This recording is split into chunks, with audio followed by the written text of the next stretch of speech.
Good morning, ladies and gentlemen, and welcome to the show on this Wednesday, the 28th of July, 2021. Thank you for tuning in. Glad to have you guys here. Now, you know what? The Fed, the markets are poised right now. It's all going to come down to what the Fed says. And what I get a kick out of, it's just a joke, absolute joke, is the Fed's idea that they're going to sit around and talk today about how to reduce their balance sheet and cut back on asset purchases.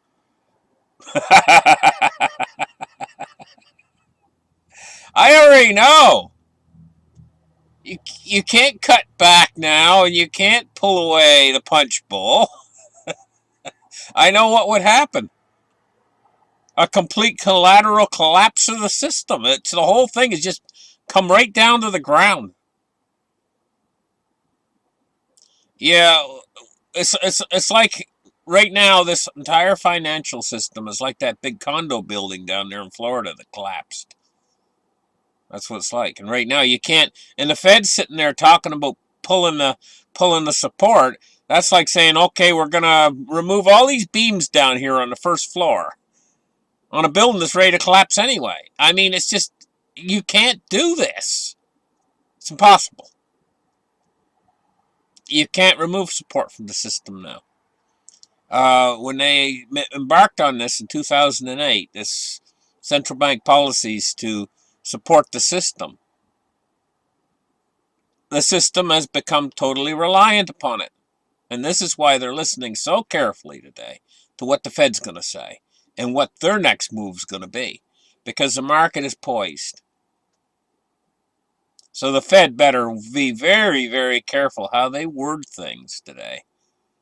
More so than any other time in these Fed meetings and stuff, they got to be very careful how they word things today, or they could get serious falling out of the bed in the markets. Let's just put it that way, okay? Because it's ready to happen. But then again, on the other side of this coin is, if the Fed is very accommodative today, well, the markets will probably go up. It's all down to what the Fed says. We shouldn't have a system like this. Free markets, they wouldn't care what the Fed had to say. They wouldn't even be listening. Okay, let's move on. Let's get the charts open today, and let's take a look at what's going on. Let's open the charts right here and take a look. We got gold price today up $2.20. It's at $1,800. And we're going to take a look now at silver. Silver price is $24.89. It's up 23 cents on the day. So gold and silver are climbing today. I'm going to tell you guys what, when this silver finally breaks free, and we're getting right to the time, we're getting so close to the time it's going to break free, you guys. If you're already in silver, hang on, guys. Hang on for dear life, because it's going to be something else when this finally breaks free of all. I tell you, this has been the most manipulated market. And how they manipulate it is with this giant pile of short contracts, the giant pile of unallocated silver. It far outweighs, and it makes the market look like. See, spoofing is not how they suppress the price. That's just a small part of it. The biggest part of it is they make it look like there's far more silver on Earth than what there actually is, because most of it's in paper. It's paper silver. And by making it look like you got far more of something than what you actually have, it reduces the price. If you compared, I've heard estimates how much. I've heard as high as 60,000 contracts for every real ounce of silver, and I've heard as low as 20. But what is it really out there? Maybe, I don't know, maybe 200 to 1 or 400 to 1 or something. But they're making it look like, in other words, they're making it, and heck, they'll trade a whole year's mining supply like in one day. Using these fake silver. They got tons of fake silver out there. But you know, all these people, they think they own real silver that have the fake silver, which is just silver written on paper. So sooner or later, this is going to come down to the nitty gritty time, you know. And I think we're getting closer and closer all the time to that. Let's take a look now at the Chinese market. And, you know, we've seen it fell out of bed pretty bad. We're looking at 1 month here of the Chinese stock market, the Hang Seng stock market. I hope I'm pronouncing that right. Anyway, it's at 25,473.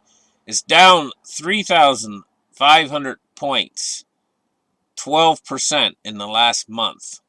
So that's what we're looking at. The total loss of the last month is 12.14% down. But just today, if we go back here to the 1 day, we can see today they're in the green. They're up 387 points up today, or 1.54% today. So they're bouncing right now. But look at the overall. You know, we'll go to the 6 month here. You can see this big drop on the end and a little tiny bounce just on the tip of that end there. But they certainly haven't made back, you know. Now we're going to take a look at today's coin market cap, and we're taking a look at 1,540 billion. So Bitcoin's doing good today. It's almost 40,000 at 39,486. This is tied into the stock market a lot more than gold and silver. So this is one of the reasons why we're watching for a market collapse. If we see the market start to collapse here like they did in China, and it would probably look very similar,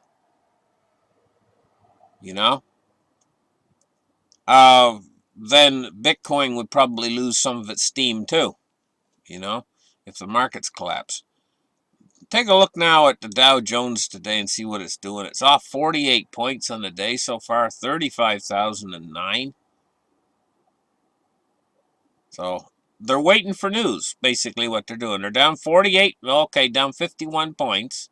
They're down a little bit, waiting for this big news conference from the Fed. I'm not sure. I think it's going to start in a couple more hours or whatever. I'm not exactly sure what time of day they do the news conference, but I know it's coming very soon. And so the markets are all just anticipating what the Fed's going to say today.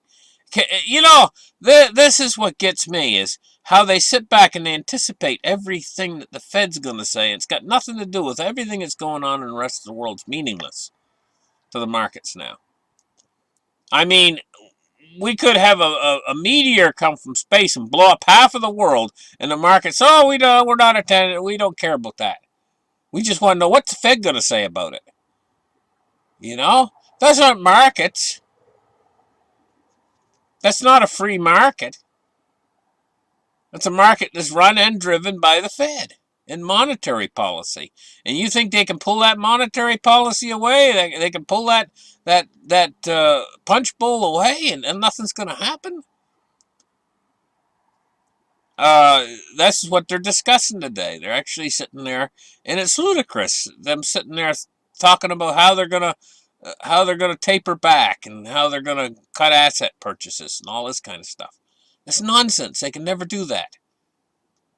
Yeah, they can do that. Let's just hope and pray they never try it,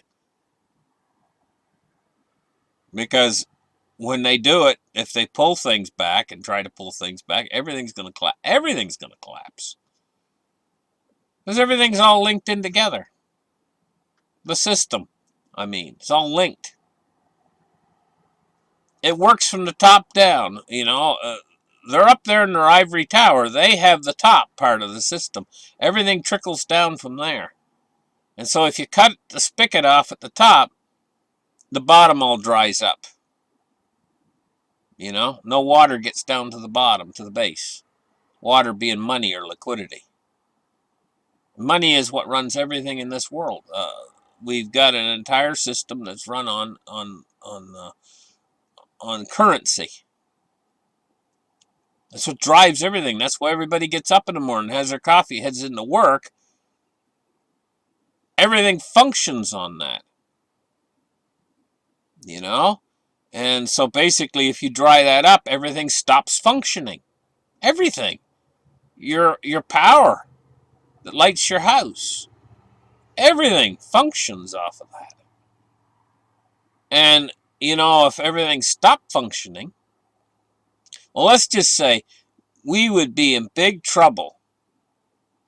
And everything only functions now because the Fed constantly keeps pouring out more and more of this stuff we call money, which is only just really debt. And so if you extinguish the debt, if you try to pay it off, all the money disappears. What we call money, which is actually currency, it all disappears if you try to pay off the debt. And that's what the Fed's talking about right now. They're talking about paying off the debt, basically cutting back and being able to trim their balance sheet and being able to. It's all it's not doable. And the only thing that they're going to do is if they talk about doing it, they're going to damage the markets. And then they're going to have to repair the damage that they do. So this is absolutely ludicrous. I'm even talking about it. But they got to be careful what they say right now because they've all been in there talking about how they're going to trim their balance sheet and how they're going to do this and how they're going to do that. It's all well and fine for them to talk about it behind closed doors and say what they're planning on doing. But they better not tell the markets too much of that, what their plans are, because they'll frighten the markets to death. The markets already know it's not doable. The only one that doesn't know it's not doable are the people who at the Fed. And yeah, they'll sit around and talk about how they're going to do it, some sort of a taper or whatever. But at the end of the day, how? Because even mentioning it to the markets right now send the markets into a tailspin. What about actually doing it? What would that do? And if the markets fall, everything falls too much and everything starts to lock up, they're going to have to try to fix that. And the problem is if they create too big of a lockup in the system, if they create too big of a cascading crash in the system, everything could start to spin out of control, even for the Fed. At that point, in deflation, everything could start to deflate so fast, and margin calls could go out and everything, and everybody could be caught on the short side of all of this thing, like a whole system-wide short squeeze. System-wide. And it could get away from the Fed. There's only one solution for the Fed at this point. It's just to forget all this nonsense about tapering and cutting back their balance sheet and all this kind of stuff. And just go with the flow and just keep pumping that money out there in ever greater quantities. If they do that and they do it carefully and slowly so that they don't increase the money supply too quickly, they could push this whole problem off for, I don't know, maybe years even, if they were very careful about what they do. But if they try to tighten or they they could set this thing over the edge much, much faster, because it actually is a Ponzi scheme, is what it is. And we're coming to the conclusion of the Ponzi scheme. And that's the difficult part in any Ponzi scheme. That's the part where the guys that run the Ponzi scheme pack up their bags and get out of town as fast as they can, because they're going to have a crowd of angry people after them once it's revealed it's a Ponzi scheme. And I'm very familiar with this. Way back when I was a kid, I learned about this business of a Ponzi scheme, what it's all about, you know. This is the world's biggest Ponzi scheme ever. And it can only end one of two ways. Either a bankruptcy, in other words, the entire country goes bankrupt, or they just keep printing the money into oblivion. Bankruptcy sudden. Everything would just basically explode all at once and destroy the entire system. Whereas printing a dollar into oblivion is something that can take quite a long time, while the dollar slowly and slowly keeps losing value faster and faster and faster. Toward the end, it goes faster and faster and faster, but it's something that takes a long time. And being as it takes a long time, it's not a total disaster. It's something that, as it's slowly getting worse and worse, businesses and things can see it coming, and they can account for it and stuff, so that they can continue to stay running, but in other words, allocations change positions and things, and it slowly settles in, and it's a crisis too, but it's not as bad as a sudden sort of a thing. Like it's sudden if the United States were to suddenly declare bankruptcy. Can you imagine the collateral damage from that? It'd be unimaginable. Everything would stop. The entire world would stop. Everybody would go bankrupt. Sudden. This is the problem. If something happens suddenly, that's when the real disaster is. Whereas if they go into this hyperinflation thing and they maintain their cool and their composure, and they just keep pumping this money out there in ever greater quantities, but it's slow. It's a slow sort of thing that goes along and it lasts for years. Well, it doesn't cause a big crisis. But what they telegraph in these Fed meetings, while we're going into this, everything is unstable. It's going to get more and more unstable. And they have to be careful what they telegraph in these meetings, because they could set the system basically into a tailspin, and then they got to fix it. So they got to be careful what they say. Very careful how they choose their words today. I'm not exactly sure what they're going to say, but they got to be very careful. Looking at crude oil at 72.03. Move index today is 70.07. See, the credit markets are a little bit... 70's too high for the move index. This means that the credit markets are not completely stable right now. Even though they're stabilizing them with this reverse repo, still 70's way too high. That's too high. It should be down around 40. And this means that the credit markets are like... And see, it's been creeping up and creeping up. This means that the credit markets are like, yeah, we don't know what's going on out there. We're going to be a little bit tight about lending and stuff, the banking system, even between banks and stuff. The credit is tight. In other words, when you see this at 70, credit is tight, but it could go a whole lot higher. It could shoot up past 100. It could shoot up past 150, But that means that credit's getting tight. The banks are going to be tighter and tighter with extending credit to anybody. Unless they get a huge, super large, humongous return, like when they lend you money on a credit card. And they're going to get absolutely supersized interest, But anyway, let's move on today and take a look now at bonds and rates. We're looking at the bond yields today. The U.S. 10 years at 1.259. It's up 2 basis points, and we're looking at the same with the U.S. 30-year at 1.916. It's up 2.7 basis points on the day so far. So we're seeing a little bounce back in yields here, but it's not big considering how much they fell in the last recent period, Let's take a look at the dollar index today, and we're seeing a rising dollar. Even though it's falling right now, we're still it's this chart for today shows a rising dollar at 92.57 on the day. Listen, guys, prepare for the worst and hope for the best. But the way I see it, things is the only real best way out of this, the best way out of this giant, enormous, worldwide fiat money Ponzi scheme, the best way out of it is for them to hold the line and for them to keep very slowly increasing the monetary supply when it's needed. And forget about this stupid idea of trimming their balance sheet back and getting things back to normal, because it ain't going to happen. They've got trillions of dollars they've put on their balance sheet, and they're not going to get those off. In fact, they're going to have to grow it unless they want a system that's going to completely collapse. Bye-bye, guys.